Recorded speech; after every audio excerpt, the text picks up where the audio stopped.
സൃഷ്ടിയുടെ തന്നെ മുന്നുള്ള സ്ഥിതിയിലേക്കും ഒക്കെ എത്തിച്ചേരുന്ന ഈ കണക്കാക്കലുണ്ടല്ലോ, അതും ഞാനാണ്.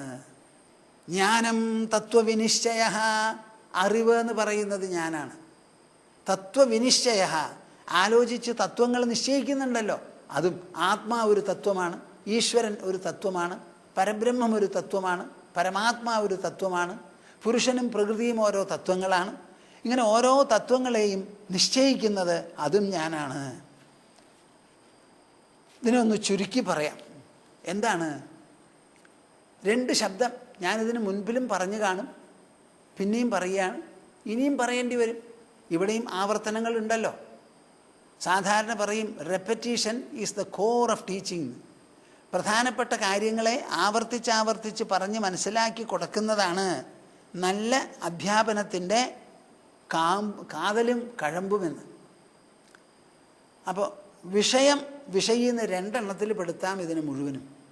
വിഷയം എന്ന് പറഞ്ഞാൽ ഓബ്ജക്റ്റ്, കാണപ്പെടുന്നതെന്തോ ദൃശ്യമെന്തോ അത് വിഷയം. ആ ദൃശ്യത്തെ കാണുന്നവനുണ്ടല്ലോ, അതാണ് വിഷയി. അപ്പോൾ വിഷയി എന്ന് പറഞ്ഞാൽ സ്വതവേ ഉള്ളിലായിരിക്കും, പുറത്തല്ല. പുറത്തുള്ളതൊക്കെ വിഷയങ്ങളാണ്. അപ്പോൾ ഞാൻ ഈ ലോകത്തെ കാണുമ്പോൾ ലോകം എനിക്ക് ദൃശ്യമാണ്, കാണുന്ന ഞാൻ ലോകത്തിൻ്റെ ദ്രഷ്ടാവാണ്. ആ ദ്രഷ്ടാവിനെയാണ് വിഷയത്തെ ഗ്രഹിക്കുന്ന ആൾ എന്നുള്ള നിലയ്ക്ക് വിഷയി, ഇംഗ്ലീഷിൽ സബ്ജക്റ്റ് എന്ന് പറയുന്നത്. അപ്പോൾ ആ വിഷയി അപ്പുറത്ത് വിഷയം.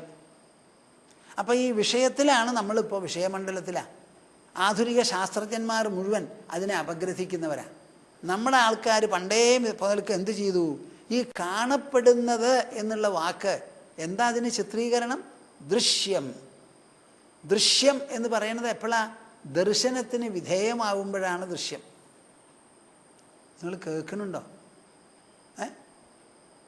ദർശനത്തിന് വിധേയമാകുമ്പോഴാണ് ഒരു വസ്തു ദൃശ്യമാകുന്നത്, അല്ലെങ്കിൽ അതിനെ ദൃശ്യം എന്ന് നമ്മൾ പറയില്ല. അപ്പോൾ ദർശനം തുടങ്ങുന്നത് എവിടുന്ന? ദ്രഷ്ടാവിൽ നിന്ന്. ദ്രഷ്ടാവില്ലെങ്കിൽ പിന്നെ ദർശനമുണ്ടോ? ഇപ്പം ഞാനൊരു ചുമരിനെ കാണുമ്പോൾ ചുമരല്ലല്ലോ കാണുന്നത്, ഞാനാണല്ലോ കാണുന്നത്. ചുമര എന്നാൽ കാണപ്പെടുന്നു. കാണപ്പെടുമ്പോൾ ഞാനിതിനെ ദൃശ്യമെന്ന് പറയുന്നു.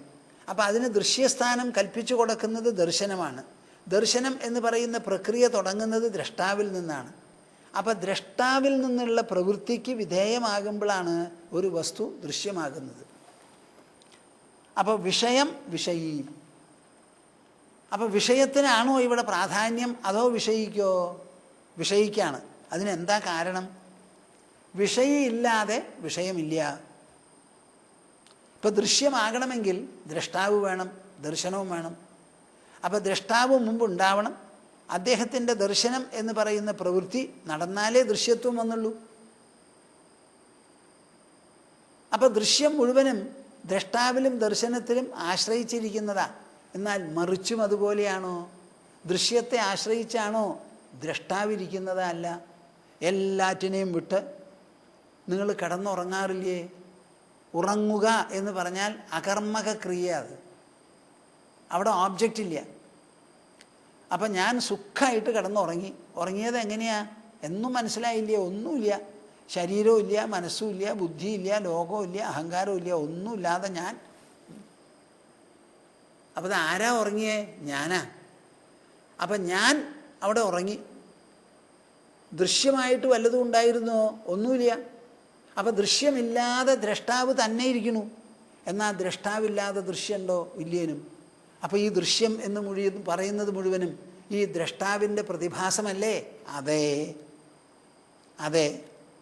ജ്യോതിഷാമപി തജ്ജ്യോതി തമസഃ പരമുച്യതേ ജ്ഞാനം ജ്ഞേയം ജ്ഞാനഗമ്യം ഹൃദി സർവസ്യ ധിഷ്ഠിതം.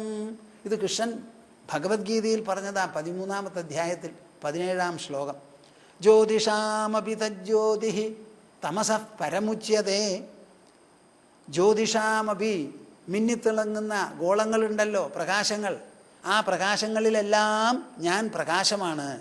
തമസഃ പരമുച്യതേ, ഇരുട്ടിനപ്പുറത്താണ് എൻ്റെ നില. ഞാൻ ആരാ? ജ്ഞാനം ജ്ഞേയം ജ്ഞാനഗമ്യം. കേൾക്കുന്നുണ്ടോ കൂട്ടരെ നിങ്ങൾ? ജ്ഞാനം, അറിവാണ് ഞാൻ. ജ്ഞേയം, അറിയപ്പെടേണ്ടതാണ് ഞാൻ. ജ്ഞാനഗമ്യം, അറിവ് എന്ന് പറയുന്ന പ്രക്രിയയിലൂടെ പദ്ധതിയിലൂടെ മാത്രമേ എൻ്റെ അടുത്ത് പ്രവേശിക്കാൻ പറ്റുള്ളൂ. നിങ്ങളൊക്കെ ഭക്തന്മാരാകാം, നിങ്ങൾക്ക് ഭഗവത് ദർശനം പൂർണ്ണമായി ലഭിക്കാത്തത് എന്തുകൊണ്ടാണ്? ജ്ഞാനം ജ്ഞേയം ജ്ഞാനഗമ്യം, അറിവിലൂടെയാണ് ഈ തീർത്ഥയാത്ര നടത്തുക. ബുദ്ധി നടത്തേണ്ടതാണ് ഈ തീർത്ഥയാത്ര. ഇത് പുറമേയുള്ള തീർത്ഥയാത്രയല്ല, ബുദ്ധിയിലൂടെയാണ്, ബുദ്ധിക്കുള്ളതാണ്. എന്നിട്ട് ഇവിടെ കണ്ടുപിടിക്കേണ്ടത് എന്താ? അന്തരാത്മാവിനെയാണ്. ഞാൻ എന്ന് പറയുന്ന പൊരുളിൻ്റെ, ഞാൻ എന്ന് പറയുന്ന വാക്ക് സൂചിപ്പിക്കുന്ന പൊരുളെന്തോ ആ പൊരുളിലാണ് ചെന്നിറങ്ങേണ്ടത്. അപ്പോൾ അത് അന്തർമുഖത്വം കൊണ്ട് ധ്യാനിച്ചും മറ്റു പ്രകാരത്തിലും വിചാരം ചെയ്തും ഉള്ളറകളുടെ അങ്ങേ അറ്റത്തെത്തി അടിത്തട്ടിലെത്തി അവിടെ കണ്ടുപിടിക്കേണ്ട കാര്യമാണ് അത്. ജ്ഞാനം ജ്ഞേയം ജ്ഞാനഗമ്യം ഹൃദി സർവസ്യധിഷ്ഠിതം, എല്ലാവരുടെയും ഹൃദയത്തിൽ ഒരുപോലെ കുടികൊള്ളുന്നതാണിത്. നോക്കൂ, ഇത്രയും പറഞ്ഞുണ്ടാക്കിയിട്ട് ജ്യോതിഷാമപി തജ്ജ്യോതി തമസഃ പരമുച്യതേ ജ്ഞാനം ജ്ഞേയം ജ്ഞാനഗമ്യം. എന്താ ഈ തമസഃ പരമുച്യതേ എന്ന് പറയുന്ന വാക്കിനർത്ഥം? തമസ് എന്ന് പറഞ്ഞാൽ ഇരുട്ട് അല്ലെങ്കിൽ അന്ധകാരം, അതിനപ്പുറത്താണ്. നിങ്ങൾ കണ്ണടച്ച് ഒരു സ്ഥലത്തിരുന്ന് ധ്യാനിക്കൂ, അല്ലെങ്കിൽ ധ്യാനിക്കണ്ട, കണ്ണടച്ചിരിക്കൂ. നിങ്ങളുടെ ശരീരത്തിൻ്റെ ഉള്ളിൽ ഒരു ടോർച്ചോ വിളക്കോ ഒന്നും അവിടെ ചെല്ലില്ലല്ലോ, ചെല്ലില്ല. പക്ഷേ കണ്ണടച്ചിരിക്കുമ്പോൾ നിങ്ങളുടെ ചിന്തകളും വികാരങ്ങളും സംശയങ്ങളും അന്വേഷണങ്ങളും നിങ്ങൾ അറിയുന്നില്ലേ, ഉണരുന്നില്ലേ? ഉവ്. പ്രകാശമൊന്നും കടന്നു ചെല്ലാത്ത ശരീരാന്തർഭാഗത്ത് അവിടെ ഉദിക്കുന്നതും അസ്തമിക്കുന്നതുമായ മനോവൃത്തികൾ മുഴുവൻ നിങ്ങൾ ഗ്രഹിക്കുന്നുണ്ടെങ്കിൽ ആ ഇരുട്ടുള്ള സ്ഥലത്ത് നിങ്ങൾക്ക് ഈ ഗ്രഹണം എങ്ങനെ സംഭവിക്കുന്നു? അവിടെ പ്രകാശിക്കുന്ന ഒരു പ്രകാശമുണ്ട്, ഉണർവ്, അതിലാണ് സംഭവിക്കുന്നത്. അതാണ് ഇരുട്ടിന് അപ്പുറത്തുള്ളത് എന്ന് പറയുന്നത്. ഇതിൻ്റെ ഉള്ളിൽ ഇരുട്ടാണെങ്കിൽ നിങ്ങളൊന്നും കാണില്ലല്ലോ, പക്ഷേ അവിടെ നടക്കണതൊക്കെ നിങ്ങൾ കാണുന്നുണ്ടല്ലോ, അറിയുന്നുണ്ടല്ലോ. അപ്പോൾ ആ അറിയണമെങ്കിൽ അവിടെ പ്രകാശം വേണം. അപ്പോൾ തമസഃ പരമുച്യതേ, ശരീരത്തിൻ്റെ ഉള്ളിൽ ബാഹ്യപ്രകാശമൊന്നും കിടക്കില്ല എന്നുണ്ടെങ്കിലും അവിടെ നടക്കുന്ന കാര്യങ്ങളെ അറിയാൻ വേണ്ടിയിട്ടുള്ള പ്രകാശവും അറിയാനുള്ള സമ്പ്രദായങ്ങളും അവിടെയുണ്ട്. അവിടെയാണ് ഞാൻ. അതാണ് പറഞ്ഞത് ജ്ഞാനം ജ്ഞേയം ജ്ഞാനഗമ്യം. ഈ മൂന്ന് വാക്ക് നല്ല പോലെ മനസ്സിലാക്കൂ. നിങ്ങളുടെ എൻജിനീയറിങ്ങിനും MBAക്കും പഠിക്കുന്ന കുട്ടികൾക്കൊക്കെ പറഞ്ഞു കൊടുക്കൂ. ഇങ്ങനെ മൂന്ന് വാക്കുണ്ട് കുട്ടികളെ, നിങ്ങളൊന്ന് ചിന്തിക്കൂ. ഇത് ഭാഗവതത്തിലും ഭഗവത്ഗീതയിലും ഒക്കെ ഉള്ളതാണ്. ലളിതാ സഹസ്രനാമം പറയുമ്പോൾ ഇത് പറയാറുണ്ട്.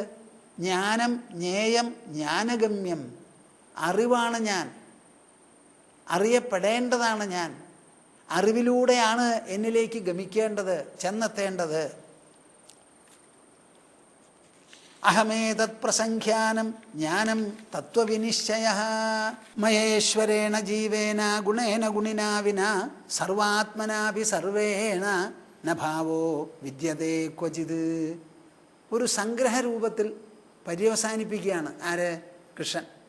മഹേശ്വരേണ ജീവേന ഗുണേന ഗുണിനാ വിനാ സർവാത്മനാഭി സർവേണ നഭാവോ വിദ്യതേ ക്വചിത്. ഉദ്ധവൻ എന്നോട് ചോദിച്ചു, എൻ്റെ വിശേഷമായിരിക്കുന്ന പ്രകടനങ്ങൾ, വിഭൂതികൾ എന്തൊക്കെയാണെന്ന്. ആ വിഭൂതികളെ പറ്റിയിട്ടാണ് പ്രധാനപ്പെട്ടതും ഭീമമായിട്ടുള്ളതും ഭീഷ്മമായിട്ടുള്ളതും ഇങ്ങനെ പലതുമായിട്ടുള്ളത് പറഞ്ഞത്. അതിൽ അസ്തിത്വങ്ങൾ പെടും, വസ്തുക്കൾ പെടും, മാറ്ററുണ്ട്, എനർജിയുണ്ട്, അങ്ങനെ പലതും ഉണ്ട്. അതിനുശേഷം മനുഷ്യ ജീവിതത്തിൽ അടുപ്പിച്ചു കൊണ്ടുവന്ന പല ഗുണങ്ങളും മഹിമകളും പ്രവൃത്തികളും ഇങ്ങനെ പലതും പറഞ്ഞു. ഇനി എനിക്ക് ചുരുക്കത്തിൽ പറയാനുള്ളത്, ഉള്ളത് മുഴുവൻ ഞാനാണെന്നാണ്, ഒഴിവാക്കാനുള്ളത് ഒന്നുമില്ലയെന്ന്. മയാ ഈശ്വരേണ ജീവേന. ശ്രദ്ധിച്ചോളൂ പ്രേക്ഷകരെ, വളരെ നല്ല പോലെ. ഞാൻ എപ്പോഴും പറയുന്ന പോലെ ചെവി കടം മേടിച്ച് കേട്ടോളൂ, കണ്ണ് കടം മേടിച്ച് കണ്ടോളൂ. മയാ ഈശ്വരേണ ജീവേന. മയാ എന്നാൽ, ഈശ്വരേണ ഈശ്വരനാൽ, ജീവേന ജീവനാൽ. അപ്പം ഞാനാണ് വാസ്തവത്തിൽ ജീവൻ.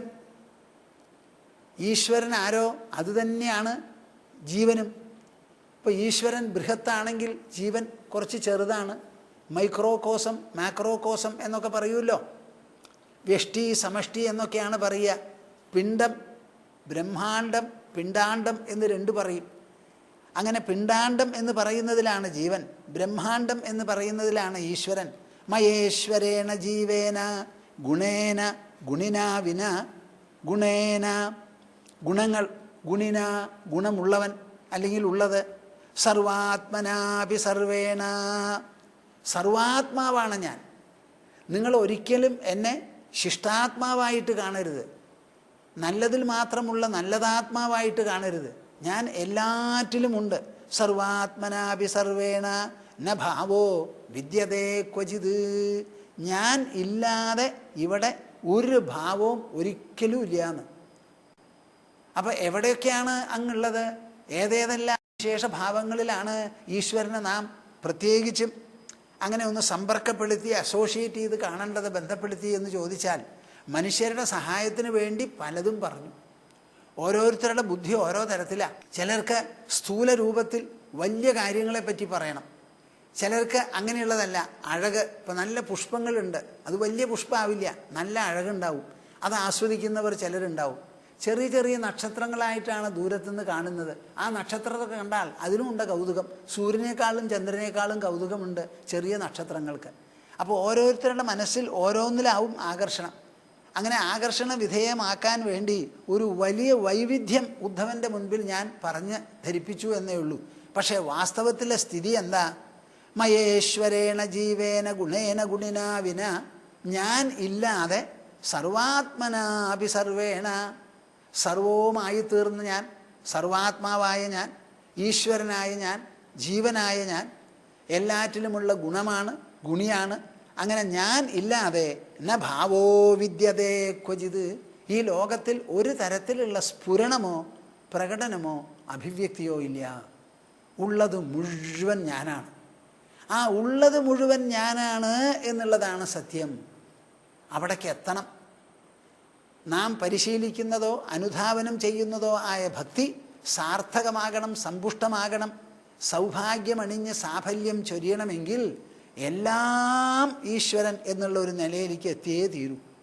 ഇതിന് സമാനമായിട്ടൊരു ശ്ലോകം എനിക്ക് ഓർമ്മ വരുന്നത് ഭഗവത്ഗീതയിൽ, യാവത് സഞ്ജായതേ കിഞ്ചിത് സത്വം സ്ഥാവരജംഗമം ക്ഷേത്ര ക്ഷേത്രജ്ഞ സംയോഗാത് തദ്വിദ്ധി ഭരതർഷഭ. യാവത് എപ്പോഴാണോ സഞ്ജായതേ കിഞ്ചിത് സത്വം. സത്വം എന്ന് പറഞ്ഞാൽ ഒരു നമുക്ക് കാണാനോ വ്യവഹരിക്കാനോ പറ്റിയ തരത്തിൽ ഒരു പ്രകടന വിശേഷം. അങ്ങനെയുള്ള ഒരു സത്വം എവിടെ ഉണ്ടാവുന്നുവോ, സഞ്ജായതേ ജനിക്കുന്നുവോ, പ്രകടമാകുന്നുവോ, സ്ഥാവരജംഗമം, അത് ജംഗമം ഗമിക്കുന്നതാവട്ടെ സ്ഥാവരം നിൽക്കുന്നതാവട്ടെ, അങ്ങനെ സ്ഥാവരമോ മൊബൈൽ ഓർ ഇമ്മൊബൈൽ ഏത് തരത്തിലുള്ളതായ സത്വമായാലും ശരി, ക്ഷേത്ര ക്ഷേത്രജ്ഞ സംയോഗാത്. സംയോഗം എന്ന് പറഞ്ഞാൽ എന്താ അർത്ഥം? രണ്ടും കൂടി യോജിക്കുക. Conjunction, conjunction, coming into union, together എന്നാണ് അർത്ഥം ചെയ്യുന്നത്. യദ്യത്, ഇതേമാതിരി വിഭൂതിയൊക്കെ വർണ്ണിച്ചതിന് ശേഷം ചുരുക്കി അദ്ദേഹം പറയുകയാണ്. ഞാൻ ചുരുക്കി പറയുകയാണ് അർജുന, കേട്ടോളൂ നല്ലോണം. എന്താ? യത് യത് വിഭൂതിമത് സത്വം.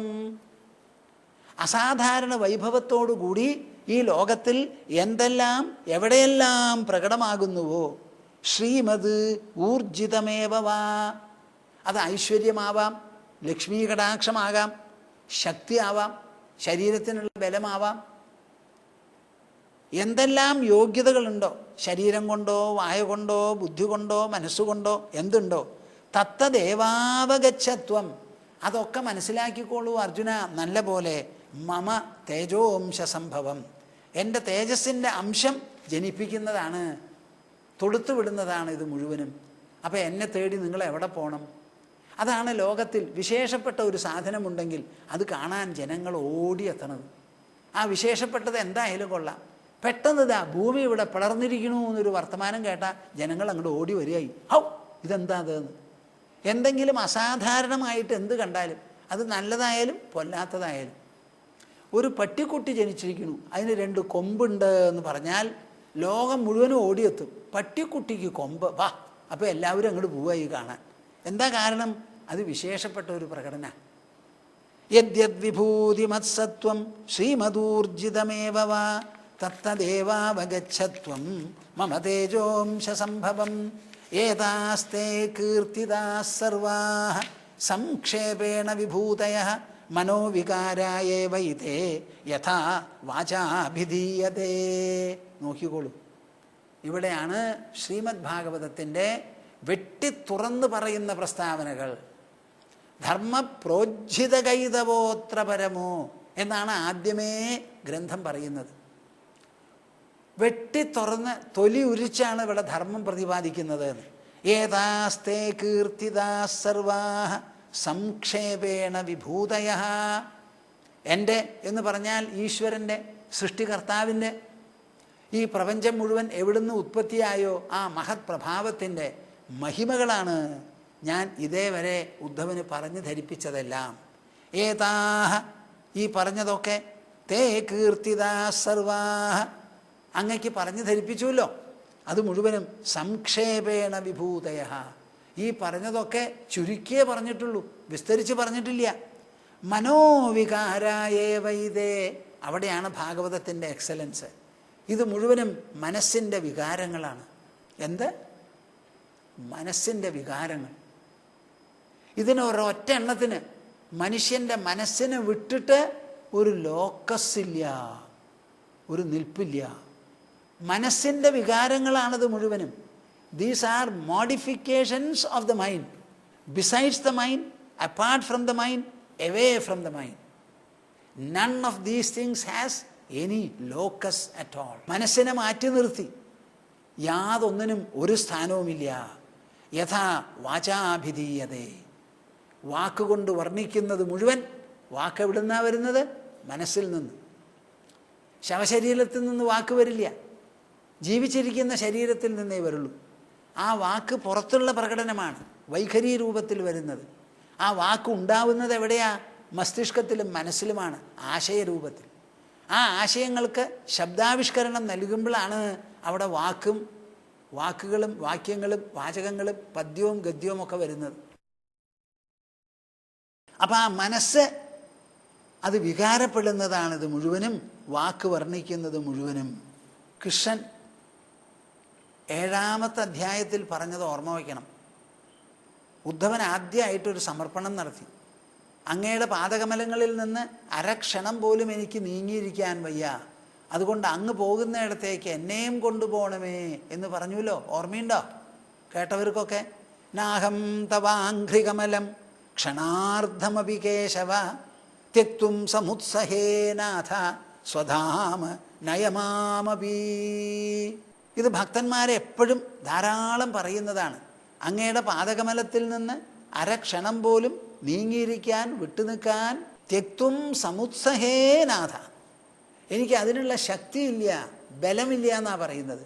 അതുകൊണ്ടോ സ്വധാമ നയമാമപി, അങ്ങ് പോകുകയല്ലേ, ആ പോകുന്നിടത്തേക്ക് എന്നെയും കൂട്ടിക്കൊണ്ടുപോയി കളയൂന്ന്.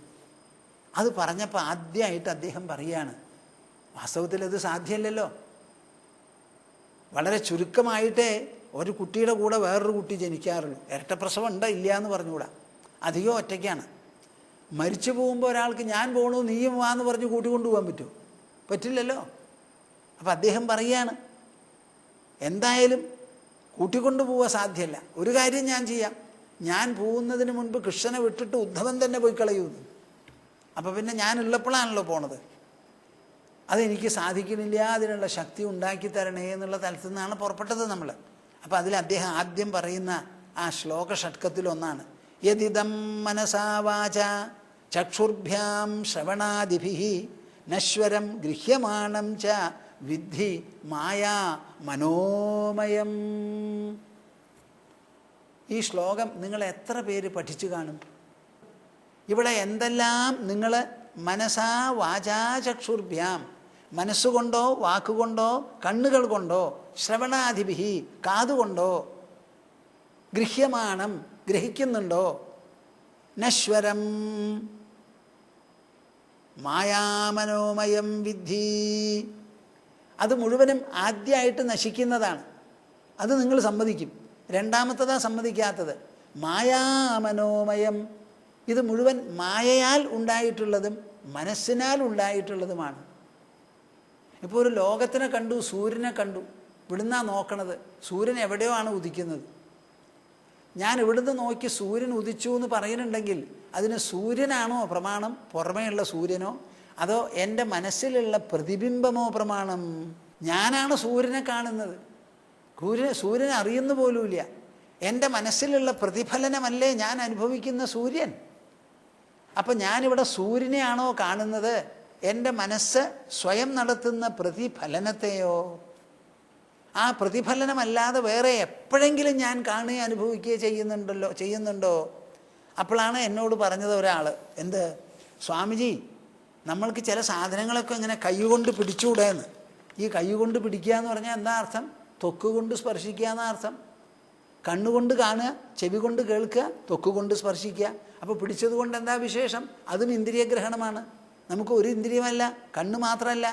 കണ്ണുകൊണ്ട് കാണുന്ന പോലെ ചെവി കൊണ്ട് കേൾക്കുന്നു, മൂക്ക് കൊണ്ട് മണക്കുന്നു, നാവ് കൊണ്ട് രുചിക്കുന്നു, ത്വക്ക് കൊണ്ട് സ്പർശിക്കുന്നു. അപ്പം ഇങ്ങനെ പിടിക്കുക എന്ന് പറഞ്ഞാൽ ത്വക്ക് കൊണ്ടുള്ള സ്പർശനമാണ്. അത് ദർശനത്തിനെ പോലെ തന്നെയാണ്. അപ്പം മനസ്സിലായി എന്ന് പറഞ്ഞു അവർ. അപ്പോൾ നശ്വരം ഗൃഹ്യമാണം ച വിദ്ധി മായാമനോമയം. എന്തെല്ലാം നമ്മുടെ ഇന്ദ്രിയങ്ങൾ കൊണ്ട് നാം ഗ്രഹിക്കുന്നുവോ, വാക്കുകൊണ്ട് സൂചിപ്പിക്കുന്നുവോ, അതൊക്കെ നാശിക്കുന്നതാണെന്നിരിക്കട്ടെ, ഒക്കെ മനോമയമാണ്. മനസ്സിലല്ലാതെ വേറെ ഒന്നിനും ഇതിന് ഒരു നിലനിൽപ്പുമില്ലാന്ന്. മനസ്സിൽ എത്ര ചിന്തകൾ പുറപ്പെടുന്നു, ആ പുറപ്പെട്ട ചിന്ത ഏതെങ്കിലും ഒന്ന് അവിടെ നിൽക്കുന്നുണ്ടോ? അതിന് നിങ്ങൾക്ക് എടുത്തിട്ട് എനിക്ക് കാണിച്ചു തരാൻ പറ്റുമോ ഇതാണ് ചിന്ത എന്ന്? ഇല്ല. അതുപോലെ തന്നെയല്ലേ പ്രപഞ്ച പ്രതിഫലനവും. അതിന് നിങ്ങൾക്ക് എടുത്ത് കാണിച്ചു തരാൻ പറ്റുമോ? പറ്റില്ലല്ലോ. സൂര്യൻ ഉദിക്കുന്നു. ആർക്ക്? കണ്ണുള്ളവന്. കണ്ണില്ലാത്തൊരു കുരുടനോട് പറയൂ, സൂര്യൻ്റെ അടുത്ത് കൊണ്ടുപോയിട്ട് ഇതാ ഉണ്ടെന്ന് കാണിക്കാൻ പറ്റുമോ? അപ്പം കാണുന്നത് കണ്ണാണ്. കണ്ണിൻ്റെ പ്രതിഫലനമാണ് മനസ്സിലുണ്ടാകുന്നത്.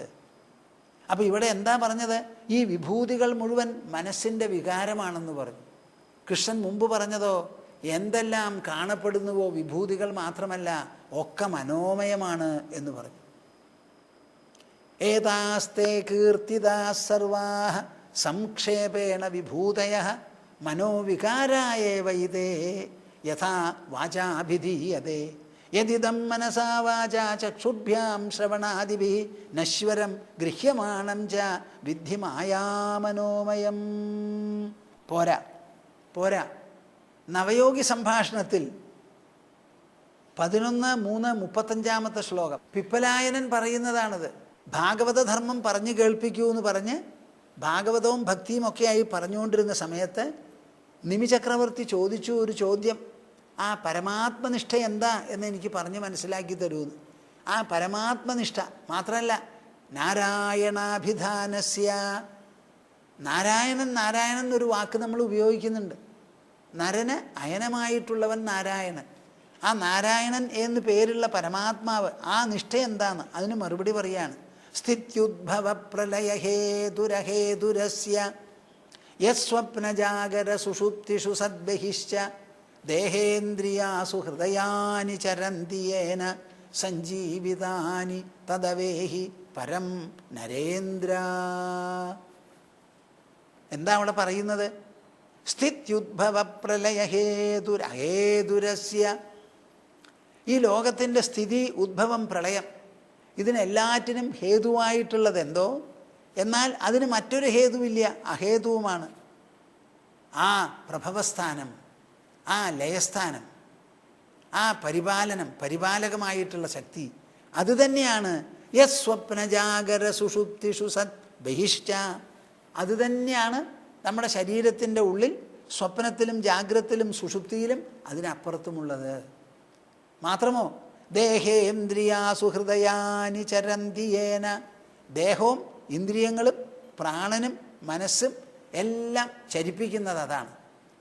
അങ്ങനെയുള്ള ആ എല്ലാറ്റിനെയും സഞ്ചലിപ്പിക്കുന്ന സഞ്ചാലക സാന്നിധ്യമുണ്ടല്ലോ, അതാണ് സഞ്ജീവിതാനി തദവേഹി പരം നരേന്ദ്ര. അതാണ് പരമമായിരിക്കുന്ന സത്യം എന്ന് ഹേ നരേന്ദ്ര അങ്ങ് മനസ്സിലാക്കണം. എന്തിനാ ഞാനിത് പറഞ്ഞത്? ഇത് മുഴുവനും നമ്മുടെ ഉൾചേതനയുടെ കളിയാണ്, രചനയാണ്, അതിൻ്റെ വിലാസമാണ്. ആ ഉൾച്ചേതനയാണ് വാസ്തവത്തിൽ ഈശ്വരൻ.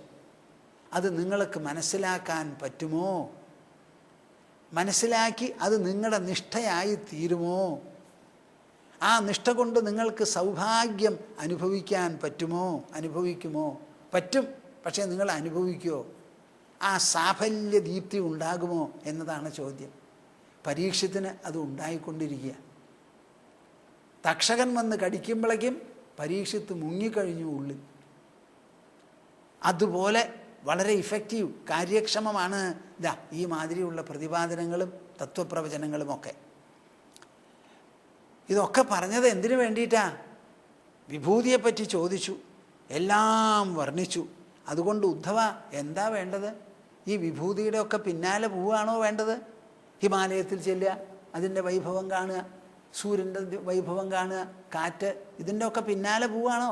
അതൊക്കെ അല്ലേ ഇപ്പോൾ നടക്കണത്. വെളിച്ചാവുമ്പോൾ എണീറ്റാ എന്ത് ചെയ്യണു? കണ്ണുകൊണ്ട് ദൃശ്യം രൂപം, ചെവി കൊണ്ട് ശബ്ദം, മൂക്ക് കൊണ്ട് വാസന, നാവ് കൊണ്ട് കാപ്പി കുടിക്കുമ്പോൾ രുചി, ത്വക്ക് കൊണ്ട് വസ്ത്രം ധരിക്കുമ്പോൾ സ്പർശം. ഇത് മുഴുവനും ഈശ്വരൻ്റെ വൈഭവങ്ങളല്ലേ? അപ്പം നിങ്ങൾ ഈ വൈഭവങ്ങളാൽ മൂടപ്പെട്ടിരിക്കുകയല്ലേ? അതെ, മൂടപ്പെട്ടിരുന്നിട്ടും ആ വൈഭവത്തെ എന്താ മനസ്സിലാക്കാത്തത്? എന്തോ ഒരു കുഴപ്പമുണ്ട്. എന്താ ഈ കുഴപ്പം? പുറത്തേക്കുള്ള ഓട്ടം, ആ കുതിപ്പ്, എക്സ്ട്രോവർത്നെസ്, അതാണ് നമ്മുടെ തകരാറ്. എപ്പോൾ നോക്കിയാലും ഈ ആച്ചില നമ്മുടെ കുഴപ്പം. അപ്പോൾ എന്തു വേണം? ഇതൊക്കെ ഒന്ന് ഒതുക്കിയിരിക്കൂ, കുറച്ച് നേരം മിണ്ടാതെ മതി. 24 മണിക്കൂറിൽ 8 മണിക്കൂർ കിടന്നുറങ്ങി 16 മണിക്കൂർ ഈ ലോകവസ്തുക്കളുമായിട്ടുള്ള സമ്പർക്കമാണ്. ആ സമ്പർക്കത്തിൻ്റെ ഇടയിൽ 1/2 മണിക്കൂറെങ്കിലും മിണ്ടാതെ കിണറ്റിലിട്ട കല്ല് പോലെ അങ്ങോട്ട് ഇരിക്കൂ. വാചം യച്ഛ മനോ യച്ഛ പ്രാണാൻ യച്ഛേന്ദ്രിയാണി ച ആത്മാനമാത്മനാ യച്ഛ ന ഭൂയഃ കൽപ്പസേ ധ്വനേ. കേൾക്കുന്നുണ്ടോ പ്രേക്ഷകരെ നിങ്ങൾ? ഇതാണ് ഭാഗവതത്തിൻ്റെ മൂല്യം, ഇതാണ് സന്ദേശം, ഇതാണ് തത്വം. ഒരൊറ്റ സ്ഥലത്തേക്ക് ഭാഗവതം നിങ്ങളോട് ഓടാൻ പറയുന്നില്ല. ഇല്ല. ഒരു ബിംബമെടുത്ത് കഴുകി വെടുപ്പാക്കുന്ന പരിശ്രമം പോലും നിങ്ങൾ ചെയ്യണ്ട, ഓടണ്ട, ചാടണ്ട. പിന്നെ എന്തു വേണം? ചമ്രം പടിഞ്ഞ് ഒരു സ്ഥലത്തങ്ങോട്ട് ഇരിക്കുക. അതും പറ്റിയില്ലെങ്കിൽ കസേരയിലിരിക്കും. എന്നിട്ട് എന്തു വേണം? വാചം യച്ഛ, മിണ്ടരുത്, മൗനം. ഇതിന് വല്ല വിഷമമുണ്ടോ? ഇതിന് കാശ് വേണോ? പഠിപ്പ് വേണോ? ആർക്കും ചെയ്തുകൂടെ ഇത്? വാ തോരാതെ സംസാരിക്കുകയാണ് എല്ലാവരും. നിങ്ങൾ മിണ്ടാതെ കുറച്ച് ഇരിക്കൂ ഒരു സ്ഥലത്ത്. കണ്ണുകൊണ്ട് മാത്രം കണ്ട് വായിക്കൂ. ശ്രീമദ് ഭാഗവതം വായിച്ച് മനസ്സിലാക്കൂ. വാചം യച്ഛ, ആദ്യമായിട്ട് മൗനം വാക്കിന്. അത് പ്രകടനമാണ്. സംസാരിക്കുമ്പോൾ ഉള്ളിൽ നിന്ന് പുറത്തേക്കുള്ള ഒരു എക്സ്പ്രഷൻ, ഒരു പ്രകടനമാണ്. ആ പ്രകടനത്തെ നിർത്തൂ. ആ ഉൾശക്തി അവിടെ തന്നെ ഇരിക്കട്ടെ. മനോയച്ഛ. ഇനിയോ മനോമണ്ഡലത്തിലേക്ക് കിടക്കുക. അവിടെയാണ് ചിന്തകളും വികാരങ്ങളും ഭാവങ്ങളും ആഗ്രഹങ്ങളും മമതകളും അഭിലാഷങ്ങളുമൊക്കെ. മനോയച്ഛ, അവിടേക്ക് പ്രവേശിക്കുക. ആദ്യത്തെ ദിവസം സാധിക്കില്ല, രണ്ടാമത്തെ ദിവസവും സാധിച്ചില്ല എന്ന് വരും. മൂന്നാമത്തെ ദിവസം നിങ്ങളുടെ മനോമണ്ഡലത്തിൻ്റെ കവാടം നിങ്ങൾക്ക് തുറന്നു കിട്ടും. വാചം യച്ഛ മനോയച്ഛ പ്രാണാൻ യച്ഛേന്ദ്രിയാണി ച. കുറച്ച് കഴിഞ്ഞാൽ നിങ്ങൾക്ക് തോന്നും നമ്മുടെ ശ്വാസമുണ്ടല്ലോ, ശ്വാസോച്ഛ്വാസം, അതിൻ്റെ ഗതിയെ നമുക്ക് നിയന്ത്രിക്കാം എന്ന് തോന്നും.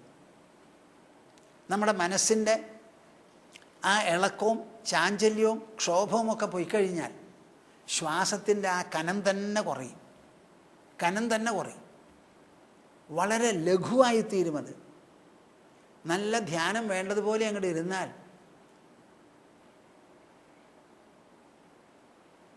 എന്താ അത് കനം കുറയണേന്നറിയോ നിങ്ങൾക്ക്? ഞാൻ പറഞ്ഞു തന്നാൽ മനസ്സിലാക്കുമോ? നമ്മൾ പ്രവൃത്തിയെടുക്കുക, കൈ കാലുകൾ കൊണ്ട് പ്രവൃത്തിയെടുക്കുമ്പോൾ ആയാസം കൂടുതലാണ്. അങ്ങനെ കൂടുതലാവുമ്പോൾ അതിനനുസരിച്ച് ജീവവായു അകത്തേക്കും കാർബൺ ഡൈ ഓക്സൈഡ് പുറത്തേക്കും പോകണം, അങ്കാലാമ്ലവാദം. അപ്പോൾ അങ്കാലാമ്ലവാദം ഉത്പാദനം കൂടുതലാണ്. അതാണ് വേർക്കണതും രക്തസഞ്ചാരം കൂടുന്നതും ഒക്കെ. ഒന്നും ചെയ്യാതെ കൈ ഇങ്ങനെ കോർത്ത് മടിയിൽ വെച്ചിങ്ങനെ ഇരിക്കുമ്പോഴോ ശാരീരിക പ്രവൃത്തികളൊക്കെ അവിടെ നിന്നപ്പോഴോ ജീവവായു കുറച്ചേ വേണ്ടൂ. അതനുസരിച്ച് അങ്കാലാമ്ലവാദം കുറയും ചെയ്തു. കാർബൺ ഡൈ ഓക്സൈഡ്, ശാരീരിക പ്രവർത്തനങ്ങളൊന്നുമില്ല. പിന്നെ പ്രവർത്തിക്കാനുള്ളത് മനസ്സാണ്, ബുദ്ധിയാണ്. ആ മനസ്സും ബുദ്ധിയും കൂടി കഠിനമായി ചിന്തിക്കാതെ ഇരുന്നാലോ വളരെ ചുരുക്കം ജീവവായുവും ആ കാർബൺ ഡൈ ഓക്സൈഡ് ജനറേഷൻ, അതിൻ്റെ ഉത്പാദനം വളരെ കുറയും. വളരെ അങ്ങോട്ട് കേൾക്കുന്നുണ്ടോ പറയുന്നത്? വളരെ വളരെ കുറയുമ്പോൾ എല്ലാ സെല്ലും ശരീരത്തിൻ്റെ ഉള്ളിലുള്ളതിന് കൂടുതൽ ഉജ്ജീവനമുണ്ടാവും. കാർബൺ ഡൈ ഓക്സൈഡ് കുറഞ്ഞു, അങ്കാലാമ്ലവാദം കുറഞ്ഞാൽ അത്രയും വിഷാംശം കുറഞ്ഞു. ഉള്ളത് നിശ്ചലമായിട്ടിരിക്കുകയാണ്. അപ്പോൾ ഒന്നുമില്ല അവിടെ. വല്ലാതെ ആലോചിച്ച് എന്തോ പിടിച്ചടക്കാൻ അതും നോക്കണില്ല. വാചം യച്ഛ മനോ യച്ഛ പ്രാണാൻ യച്ഛേന്ദ്രിയാണിച്ച, ഇന്ദ്രിയങ്ങളെയും പ്രാണനെയും അതിനെയും ഒതുക്കിയെന്നുണ്ടെങ്കിലോ പിന്നെ ബാക്കിയുള്ളത് എന്താ? ആത്മാനമാത്മനായച്ഛ, നമ്മുടെ ഉള്ളിലുള്ള അഹങ്കാരം. എന്താ ഈ അഹങ്കാരം? അങ്ങനെ ഒന്നുണ്ടോ? അഹങ്കാരം, അഹം ഞാൻ എന്ന് പറയുന്നത് അത് വാസ്തവത്തിൽ എന്താ? പറഞ്ഞു തരട്ടെ, നിങ്ങൾ ശ്രദ്ധിക്കുമോ?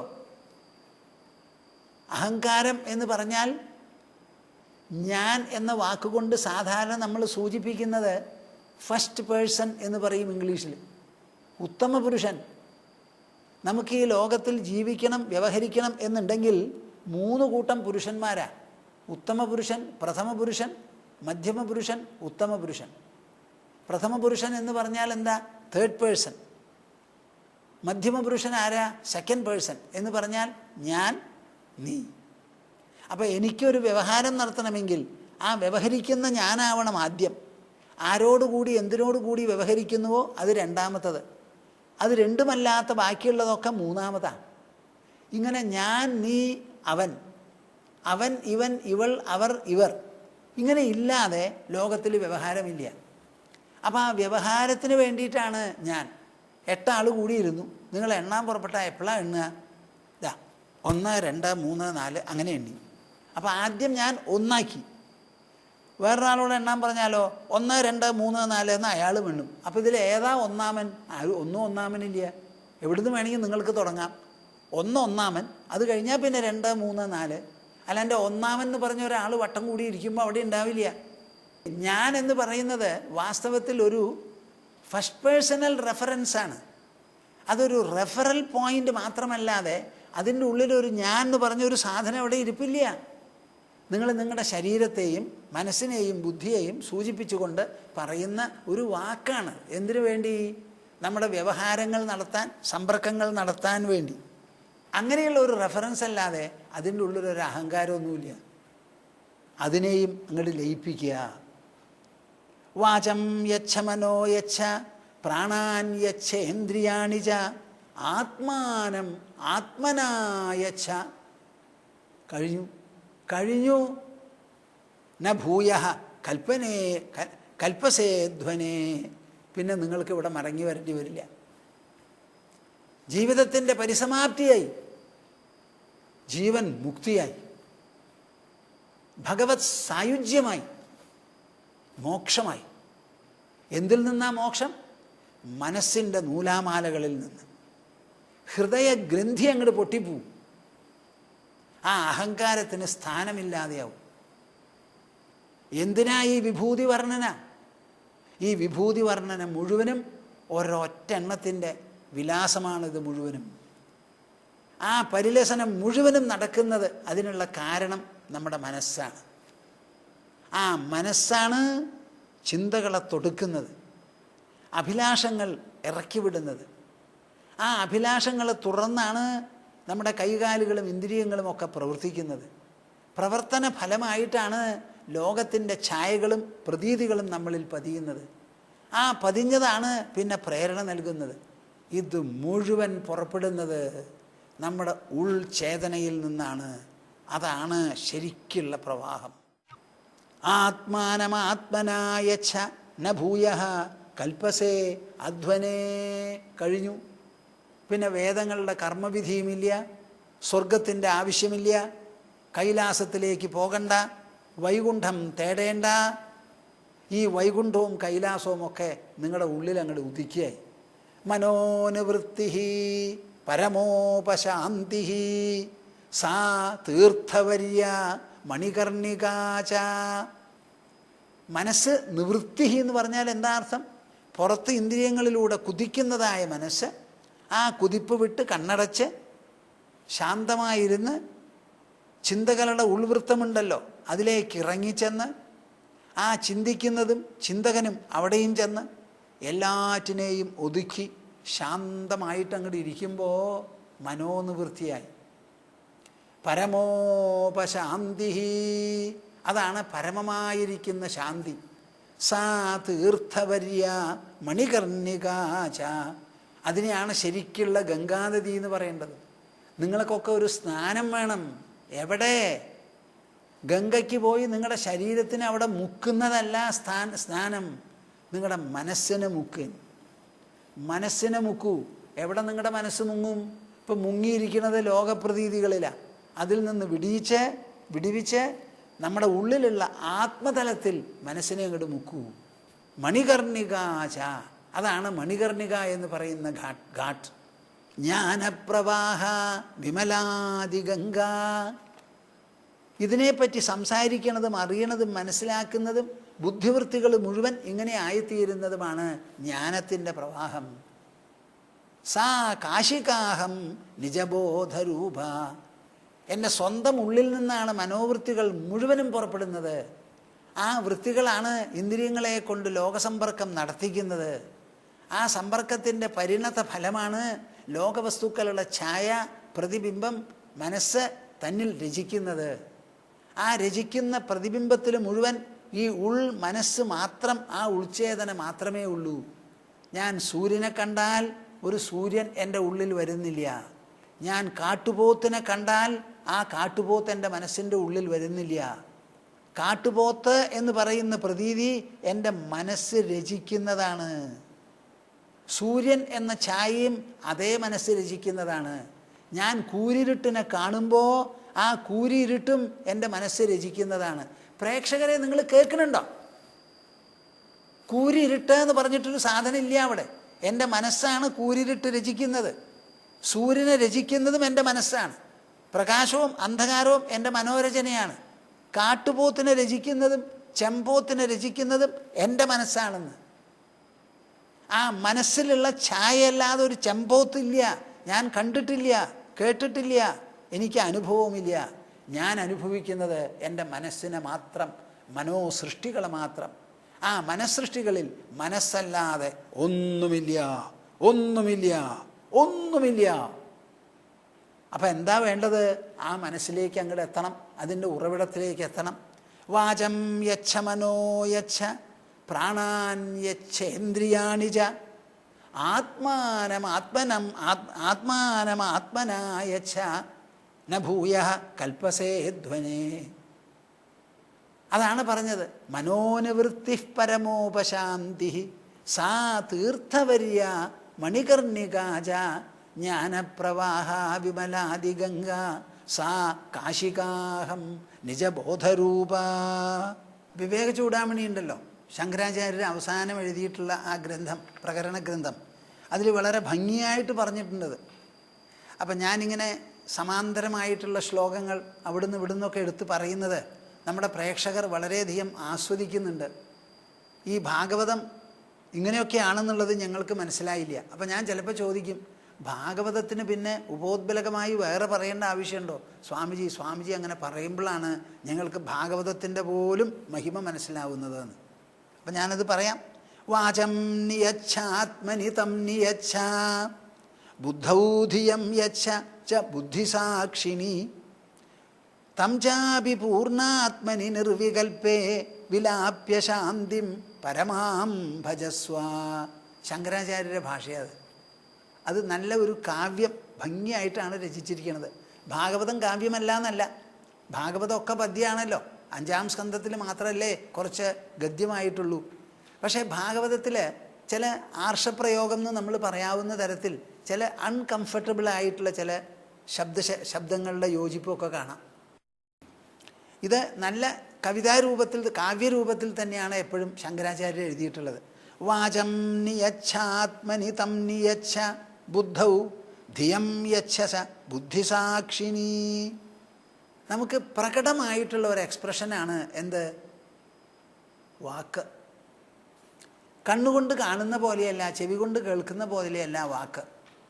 കണ്ണുകൊണ്ട് കാണുക എന്ന് പറയുമ്പോൾ കാഴ്ച തുടങ്ങുന്നത് കണ്ണിലാണെങ്കിലും കണ്ണിൽ നിന്നാണെങ്കിലും എവിടെ കണ്ണ് തുറന്നാലും എന്തെങ്കിലും കാണാനുണ്ടാവും. അപ്പം കണ്ണ് തുറന്നിട്ട് കാണാതെ ഇരിക്കൂ എന്ന് പറയാൻ പറ്റില്ല. ഒന്ന്. രണ്ടാമത്, കണ്ണടച്ച് ജീവിക്കാനും പറ്റില്ലല്ലോ. കണ്ണ് തുറന്നാൽ കാണും. അപ്പം കണ്ണിനെ നിയന്ത്രിക്കാൻ എളുപ്പം സാധിക്കുമോ? സാധിക്കില്ല. ചെവിയോ? പുറമേ നിന്ന് വരുന്ന ശബ്ദങ്ങളാണ് ചെവിയിൽ. നമ്മൾ ചെവിയിൽ കൂടി ഒന്നും ചെയ്യാറില്ല. ശബ്ദമുണ്ടെങ്കിൽ അപ്പോൾ കേൾക്കും, ഇല്ലെങ്കിലോ ചെവി മിണ്ടാതെയിരിക്കും. അപ്പോൾ വലിയ നിയന്ത്രണം ചെവിക്ക് ചെലുത്താൻ നമുക്ക് സാധിക്കില്ല, കണ്ണിൽ ചെലുത്താനൊട്ട് പറ്റൂല. പക്ഷേ നമുക്ക് നിയന്ത്രണം ചെലുത്താവുന്ന ഒരു പ്രവൃത്തി എന്താ? എപ്പോഴും നമ്മൾ സംസാരിക്കാറില്ല, വേണമെന്ന് തോന്നുമ്പോഴേ സംസാരിക്കുള്ളൂ. അപ്പോൾ ആ സംസാരം എന്ന് പറയുന്ന ഭാഗമുണ്ടല്ലോ, അത് വായിൽ നിന്ന് പുറപ്പെടുന്നതാണ്. അപ്പോൾ നമുക്ക് എപ്പോൾ വേണമെങ്കിലും വായടച്ച് സംസാരിക്കാതെ ആക്കാൻ പറ്റും. അതുപോലെ കണ്ണടയ്ക്കാനോ ചെവി അടയ്ക്കാനോ നമുക്ക് പറ്റില്ല. വാചം നിയച്ഛ ആത്മനി. ആദ്യമായിട്ട് ഞാൻ ഇനിയിപ്പോൾ സംസാരിക്കുന്നില്ല എന്ന് വിചാരിച്ചിരിക്കുക. ആത്മനി, തൻ്റെ ഉള്ളിൽ. വാചം നിയച്ഛ ആത്മനി തം നിയച്ഛ ബുദ്ധൗ. ഇതെല്ലാറ്റിനുമുള്ള തീരുമാനം വരുന്നത് ബുദ്ധിയിൽ നിന്നാണ്. അപ്പോൾ ബുദ്ധിയിൽ തീരുമാനിച്ച് സംസാരിക്കേണ്ടെന്ന് ഉറപ്പിക്കുക. ബുദ്ധൗ ധിയം യച്ഛ ച ബുദ്ധിസാക്ഷിണി. ഈ ബുദ്ധിക്ക് സാക്ഷിയായിരിക്കുന്ന ഒന്നുണ്ടല്ലോ, എൻ്റെ ബുദ്ധി, എൻ്റെ ബുദ്ധി. ആ ബുദ്ധി ചെയ്യുന്നതായ ആലോചനയെ നോക്കിക്കണ്ട് മനസ്സിലാക്കുന്നത്. അവിടെ ആ ബുദ്ധിസാക്ഷിണിയിൽ ഈ ബുദ്ധിയെയും ധിയെയും എല്ലാം അങ്ങോട്ട് നിർത്തുക. തം ചാപി പൂർണ്ണാത്മനി നിർവികൽപ്പേ. പോയി കേട്ടോ, കാര്യങ്ങളൊക്കെ മാറി. നമുക്ക് മനസ്സ് ബുദ്ധി എന്ന് രണ്ടെണ്ണേ ഉള്ളൂ ശരീരത്തിൻ്റെ ഉള്ളിൽ. ആ ബുദ്ധിയെ നാം ബുദ്ധിയുടെ സാക്ഷിയിൽ അങ്ങോട്ട് അമർത്തി നിർത്തുക എന്ന് പറഞ്ഞാൽ തം ചാപി പൂർണ്ണാത്മനി നിർവികൽപ്പേ. നിർവികൽപ്പം എന്ന് പറഞ്ഞാൽ ഒരു വിധത്തിലുള്ള സംശയമോ സംശയത്തിനുള്ള ഗ്രഹണമോ ഒന്നുമില്ലാതെ പൂർണ്ണമായിരിക്കുന്ന ആത്മാവിൽ വിലാപ്യ ലയിപ്പിച്ച് ശാന്തിം പരമാം ഭജസ്വ. പരമമായിരിക്കുന്ന ശാന്തിയെ ഭജിക്കൂ. വളരെ വിശേഷപ്പെട്ട ഒരു ശ്ലോകം അത്. നിങ്ങൾ സാധന എന്താ, തപസ്സെന്താ, അനുഷ്ഠാനം എന്താ എന്നിങ്ങനെ അന്വേഷിക്കുന്നുണ്ടല്ലോ. അപൂർവം ചിലരെ എനിക്ക് എഴുതിയിട്ടുണ്ട്. എന്താ എഴുതിയിരിക്കണേ? സ്വാമിജി സംപ്രേഷണം കേൾക്കുന്നുണ്ട്, നന്നാവുന്നുണ്ട് എന്നുള്ള ആ ഭാഗമുണ്ട്. അത് കഴിഞ്ഞാൽ എനിക്ക് പരമാത്മദർശനം സാക്ഷാത്കാരം വേണം. അതിന് ഞാൻ എന്താ വേണ്ടത്? അതിൽ പ്രത്യേകിച്ചും ഒരാൾ ഇങ്ങനെ മാർജിനൊക്കെ വരച്ച് ഒരു എഴുത്തയക്കുന്നുണ്ട്. 3-ാമത്തോ 4-ാമത്തോ എഴുത്ത് എനിക്ക് കിട്ടി. അവരിവിടെ വന്നിട്ടും ഉണ്ടായിരുന്നു. ആ എഴുത്തിലുള്ള വാചകങ്ങളും വാക്കുകളും ഒക്കെ വളരെ ഒറ്റപ്പെട്ട് നിൽക്കുന്നതാണ്. വിശേഷ സാധാരണക്കാർക്ക് അങ്ങനെ എഴുതാൻ പറ്റില്ല. അത്ര നല്ല പദങ്ങളും അദ്ദേഹത്തിൻ്റെ ആ സാധന ചെയ്തിട്ടുള്ള അനുഭവം ഒക്കെ എഴുതിയിട്ടുണ്ട്, വളരെ വിശേഷമായിട്ട്. അപ്പോൾ അവർ ചോദിക്കുന്നു, എങ്ങനെയാണ് ഈ പരമാത്മതലത്തിലേക്ക് പ്രവേശിക്കുക? എനിക്ക് ആ പരമാത്മതലത്തിലെത്തണം, ആ സാക്ഷിയായിരിക്കുന്ന ആ ദശയിൽ എത്തിച്ചേരണം, അതിനെന്താ വഴി എന്നൊക്കെ ചോദിച്ച് എഴുതാറുണ്ട്. അവർക്ക് തക്ക മറുപടിയും എഴുതി കൊടുക്കാറുണ്ട്. വാചം നിയച്ഛ ആത്മനി തം നിയച്ഛ ബുദ്ധൗധിയം യച്ഛ ച ബുദ്ധിസാക്ഷിണി തം ചാപി പൂർണ്ണാത്മനി നിർവികൽപ്പേ വിലാപ്യ ശാന്തിം പരമം ഭജസ്വ. യോ വൈ വാങ്മനസി സമ്യക് അസംയച്ഛന്ധിയായതി തസ്യ വ്രതം തപോദാനം സ്രവത്യാമഘടാംബുവത്. അവസാനം കൃഷ്ണൻ പറഞ്ഞു നിർത്തുന്നത് എങ്ങനെയാ? അന്തർമുഖമായി ആ അന്തർമുഖമാക്കുന്നതും ആകുന്നതുമായ മനസ്സിനെയും ബുദ്ധിയെയും കൂടി ആത്മതലത്തിൽ വിലയിപ്പിക്കണം എന്നാണ് പറയുന്നത്. ഇതെല്ലാം കൂടി നടക്കുന്നത് എവിടെയാണെന്നറിയോ? മാറിൻ്റെയും പുറത്തിൻ്റെയും ഉള്ളിലാണ് അത് നടക്കാൻ പോണത്. മസ്തിഷ്കത്തിൻ്റെ ഉള്ളിലാണ്. സ്ഥലം എത്രയുണ്ടോ ഒന്ന് ആലോചിച്ച് നോക്കൂ. അപ്പോൾ നിങ്ങൾക്കൊരു യാത്രയൊന്നും ചെയ്യേണ്ട, ഉൾമണ്ഡലത്തിൽ അങ്ങനെ ഒതുങ്ങിയിരിക്കുകയാണ്. ഈ ആത്മനിരീക്ഷണത്തിനും ആത്മസംലയനത്തിനും വേണ്ടി പരിശ്രമിക്കാത്ത യതിവര്യന്മാരുണ്ടല്ലോ, സാധകന്മാർ, സന്യാസിമാരടക്കം. യോ വൈ വാങ് മനസി സമ്യക് അസംയച്ഛന്ധിയായതി. ബുദ്ധി കൊണ്ട് തൻ്റെ മനസ്സിനെയും ബുദ്ധിവൃത്തിയെയും ആന്തരമായിരിക്കുന്ന ഫങ്ഷൻസ്, പ്രവൃത്തികളെയും ബുദ്ധിവൃത്തികളെയും എല്ലാം ലയിപ്പിച്ച് നിശ്ചലത്വം, നിർവികൽപ്പത്വം സമ്പാദിക്കാൻ വേണ്ടി പരിശ്രമിക്കാത്ത മനുഷ്യരുണ്ടല്ലോ. തസ്യവ്രതം തപോദാനം. അവരെന്ത് ഏകാദശി വ്രതം അനുഷ്ഠിച്ചാലും, എത്ര തന്നെ തപസ് ചെയ്താലും, എത്ര തന്നെ വാരിക്കോരി ദാനങ്ങൾ ചെയ്താലും, കേൾക്കുന്നുണ്ടോ നിങ്ങൾ? കൃഷ്ണൻ പറയുകയാണ്, ഇത്ര നേരം പറഞ്ഞതൊക്കെ വിഭൂതി വിവരണ.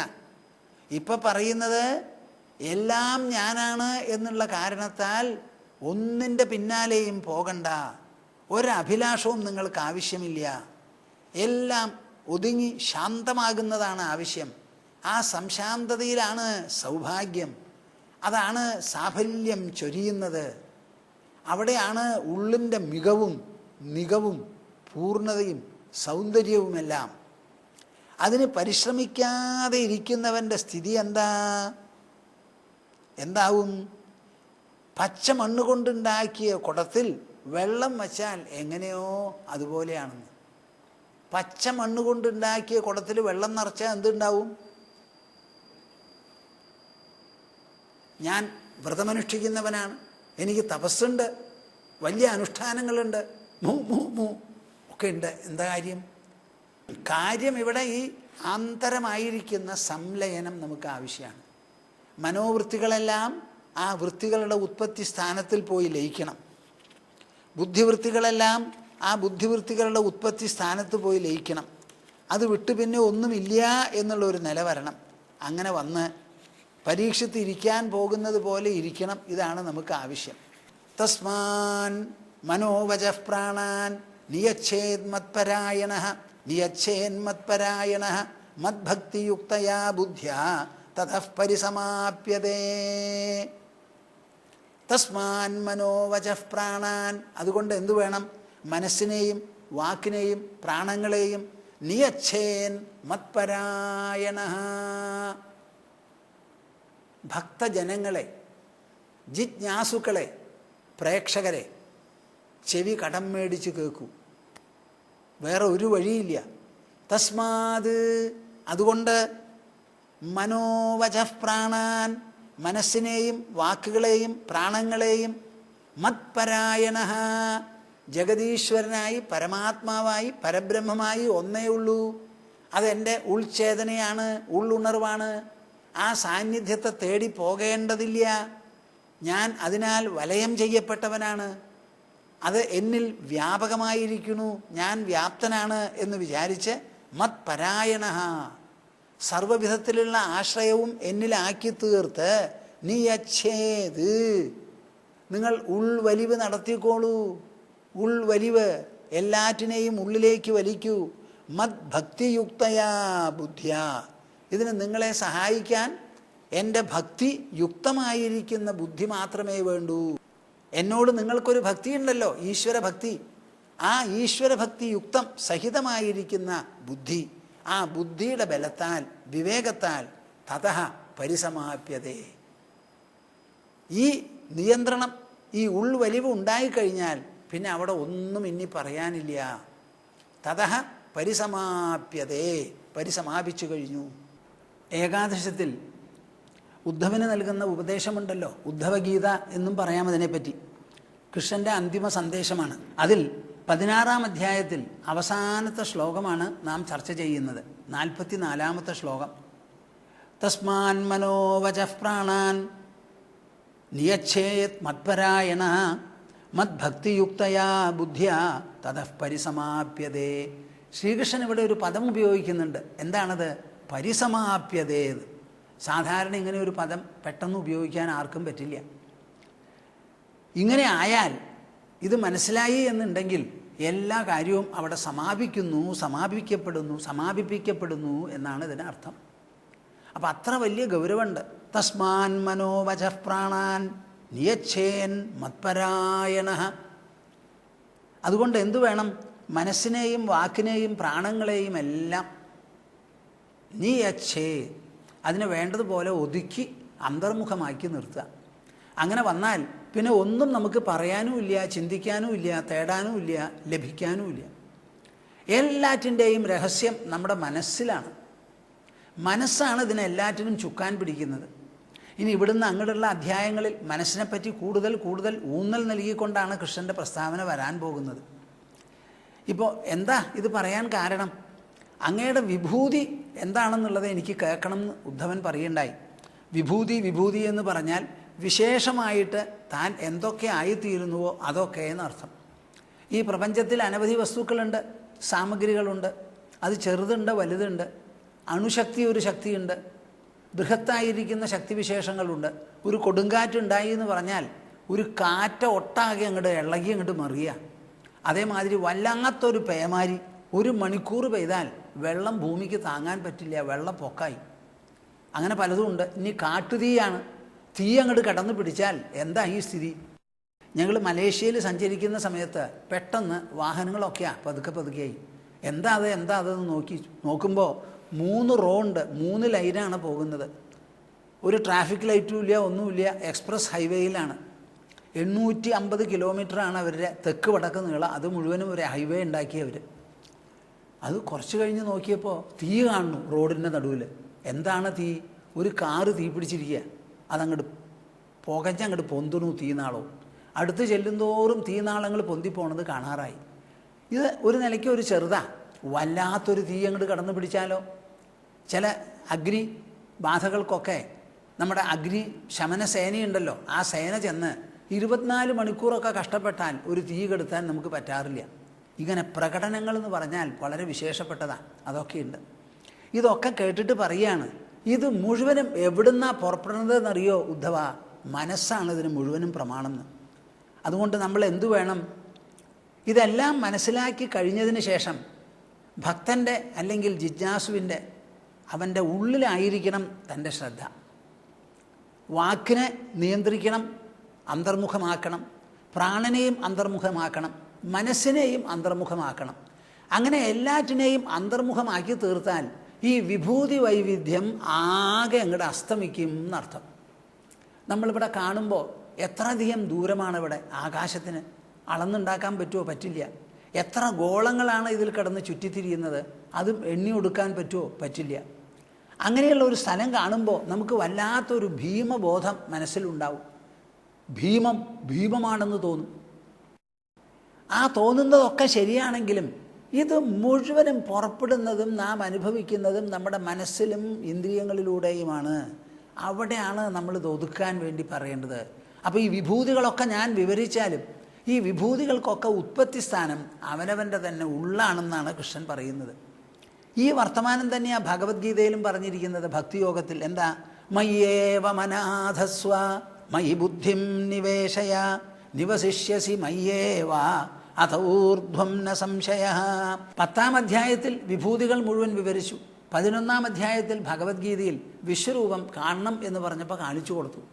അതൊക്കെ കണ്ടിട്ട് അർജുനന് പേടിയാണ് ഉണ്ടായത്. എന്നിട്ട് അത് പിൻവലിക്കണം എന്നാണ് പറഞ്ഞത്. അതൊക്കെ കഴിഞ്ഞ് ഭക്തിയോഗം 12-ാമത്തതിൽ പ്രവേശിക്കുമ്പോൾ അദ്ദേഹം പറയാണ്, എല്ലാം കൂടി ചെയ്യേണ്ടത് എന്താണെന്നറിയോ അർജുന?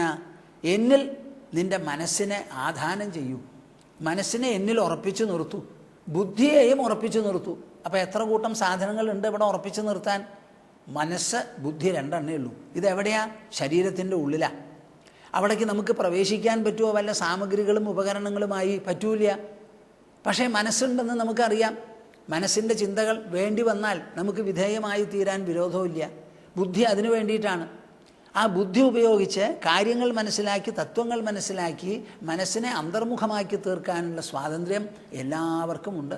അത് ഉപയോഗിക്കണം എന്നതാണ് നമ്മുടെ ആവശ്യം. അങ്ങനെ മനസ്സിനെയും ബുദ്ധിയെയും മനസ്സിനെ എന്നിൽ വ്യഗ്രമാക്കി നിർത്തൂ എന്ന് പറഞ്ഞാൽ എന്താ അർത്ഥം? സാധാരണ മനസ്സ് ലോകവസ്തുക്കളുടെ പിന്നാലെ ഇച്ഛകളിലുമാണ് ഓടിക്കൊണ്ടിരിക്കുന്നത് മനസ്സ്. അത് വിട്ട് ഇതെല്ലാം പുറപ്പെട്ടിട്ടുള്ളത് ഒരേ ഈശ്വരനിൽ നിന്നാണ് എന്ന് മനസ്സിലാക്കി അന്തർമുഖമാക്കി തീർക്കുക മനസ്സിനെ. അതിന് ബുദ്ധി സഹായിക്കണം, ഇടയിളക്കം വരുത്തരുത്.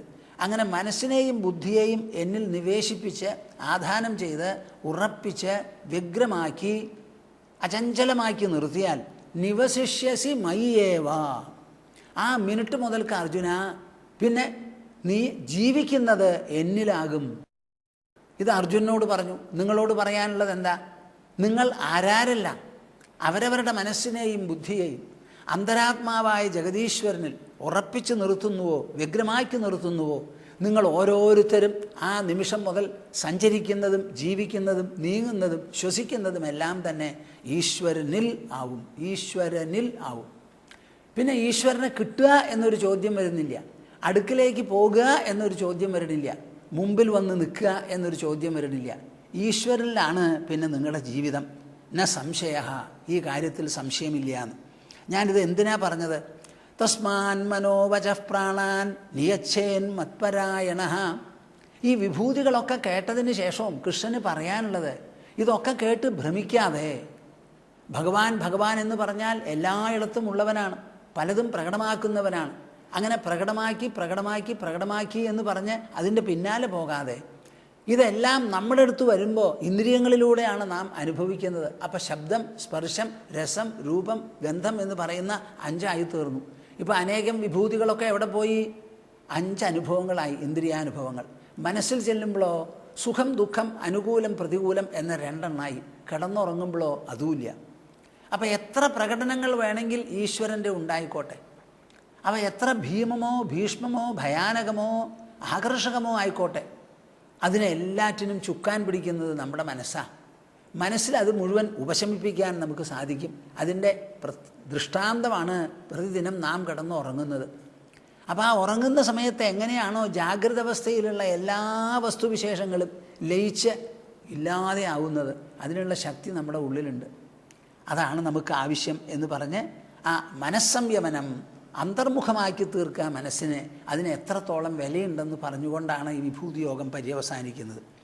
യോഗവാസിഷ്ഠത്തിൽ പറയുക, കേട്ടോളൂ. ദുർബുദ്ധിഭി കാരണകാര്യഭാവം സങ്കൽപ്പിതം ദൂരതരേവ്യുധസ്യ തദേവ തത് സത്യമനാദിമധ്യം ജഗത്തതേതത് സ്ഥിതമിത്യവേഹി. ഈ ലോകത്തിനെക്കുറിച്ച് എത്ര ആലോചിച്ചാലും ഒരു എത്തും പിടിയും നമുക്ക് കിട്ടില്ല. ആരെങ്കിലും ഈ ലോകത്തിൻ്റെ ദൂരം എണ്ണിയുണ്ടാക്കാൻ പറ്റുമോ? പറ്റില്ല. ഈ ലോകത്തിൻ്റെ വിസ്താരം അളന്നെടുക്കാൻ പറ്റുമോ? പറ്റില്ല. സമുദ്രത്തിൻ്റെ സാധിച്ചു എന്ന് വരാം, അത് ഭൂമിയുടെ മുകളിലാണ് സമുദ്രം. സമുദ്രത്തിൻ്റെ ഭൂമിയുടെ വ്യാസം നമുക്കറിയാം, ചുറ്റളവ് നമുക്കറിയാം, പുറം പരപ്പും നമുക്ക് അളന്നെടുക്കാൻ പറ്റും. പക്ഷേ ഈ ലോകത്തിൻ്റെ അളക്കാൻ പറ്റില്ല. അപ്പോൾ ഈ ലോകത്തെപ്പറ്റി എന്തെല്ലാം കാര്യകാരണങ്ങൾ ശാസ്ത്രജ്ഞന്മാരടക്കം നമ്മുടെ അടുത്ത് കൊണ്ടുവന്നാലും വസിഷ്ഠ മഹർഷി ശ്രീരാമനോട് പറയുക, നിങ്ങൾ ശ്രദ്ധിച്ച് കേൾക്കണം. ദുർബുദ്ധിഭി കാരണകാര്യഭാവം. ദുർബുദ്ധികളാൽ, വാക്ക് വളരെ ശക്തമായി തുളച്ചു കയറുന്ന വാക്കാണ്. ദുർബുദ്ധികളാൽ കാരണകാര്യഭാവം സങ്കല്പിതം ദൂരതരേ വ്യുതസ്യ.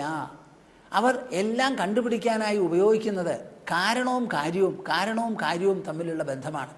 എന്നാൽ ഈ ലോകം മുഴുവനും ഉണ്ടായ ആദ്യത്തെ കാരണമുണ്ടല്ലോ, അതിന് വേറെ കാരണമില്ല, അത് ഒന്നിൻ്റെയും കാര്യമല്ല. ഈശ്വരൻ സ്വയം സദാ നിലനിൽക്കുന്ന ഒരു സത്താവിശേഷമാണ്. അതെവിടെ നിന്നുണ്ടായി എന്നുള്ള ചോദ്യമില്ല, ബാക്കിയൊക്കെ ഉണ്ടായത് അതിൽ നിന്നാണ്. അപ്പം കാര്യകാരണം തന്നെ തുടങ്ങുന്നത് എവിടെയാണ്? ഒരു പ്രത്യേക പോയിന്റിൽ. അവിടെ കാര്യവുമില്ല കാരണവുമില്ല, പിന്നെ വരുന്നതാണ് കാരണകാര്യങ്ങൾ. അപ്പോൾ ദുർബുദ്ധിഭിഹി കാരണകാര്യഭാവം, കാര്യകാരണ ബന്ധങ്ങളെ വച്ചുകൊണ്ട് ഈ പ്രപഞ്ചം എവിടുന്നുണ്ടായി എന്ന് പറയാൻ നമുക്ക് സാധിക്കില്ല, ഒരിക്കലും സാധിക്കില്ല. സങ്കല്പിതം ദൂരതരേ വ്യുതസ്യ. ഈ കാര്യകാരണവും കാര്യകാരണ ബന്ധവും അത് സംബന്ധിച്ചുള്ള പരിഗണനകളുമെല്ലാം മനുഷ്യൻ്റെ മനസ്സ് സങ്കല്പിച്ചെടുക്കുന്നതാണ്. മനസ്സ് തന്നെ എവിടുന്നുണ്ടായി എന്ന് ചോദിച്ചാലോ ഈ സങ്കല്പം കൊണ്ട് കണ്ടുപിടിക്കാൻ പറ്റുമോ? പറ്റില്ലല്ലോ.